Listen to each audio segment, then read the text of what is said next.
கருப்பு கரைசி தான் இந்த சின்ன உள்ளியாம்.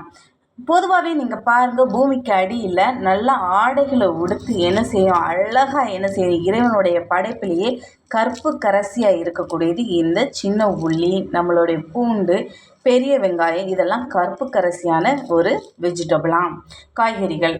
இதே மாதிரி முண்டமாக இருக்கக்கூடியது இந்த உருளைக்கிழங்கு, நம்மளுடைய இஞ்சியாம்.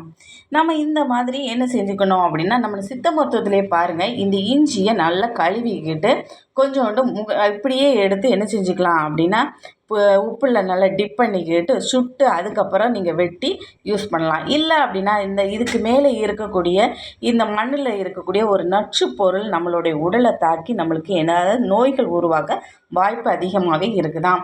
அதே போல் உருளைக்கிழங்கையும் என்ன செஞ்சுக்கலாம், தோலோடையே நம்ம எண்ணெய் எடுத்துக்கலாம். ஆனால் என்ன செஞ்சுக்கணும் அப்படின்னா, உப்பில் நல்லா டிப் பண்ணிக்கிட்டு ஒரு முக்கிட்டு லைட்டாக ஒரு ஹீட்டில், அதாவது கேஸில் நம்ம கத்தியை வச்சு ஒரு குத்தி நாம் கேஸில் வாட்டி எடுத்துக்கிட்டு ரெண்டாவது குக் பண்ணி பாருங்கள், ரொம்ப பயனாகவே இருக்கும். ஆனால் கருப்பு கரைசியான நம்மளுடைய சின்ன வெங்காயத்தை அப்படியே மேலே உள்ள தோலை உரிச்சிக்கிட்டு நாம் எடுத்து கொஞ்சம் கழுவிக்கிடலாம். அதாவது கொஞ்சம் எண்ணெய் விட்டுக்கிட்டு நல்லா கழுவினோம் அப்படின்னா இதில் உள்ள அழுக்கெல்லாம் அதிகமாக போயிடும். அப்போது உலகத்திலே பாருங்கள், கற்புக்கு தான் ரொம்ப ரொம்ப முக்கியம். பூமிக்கு அடியில் உள்ள ஒவ்வொரு வெஜிடபிளில் கூட இந்த மாதிரி வெங்காயத்தில் எந்த ஒரு பெனிஃபிட் அதிகமாக இருக்குது.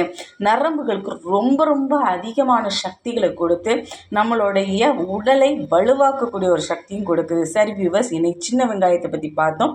உங்களிடமிருந்து விடைபெறுவது எழிலரசி. நன்றி, வணக்கம்.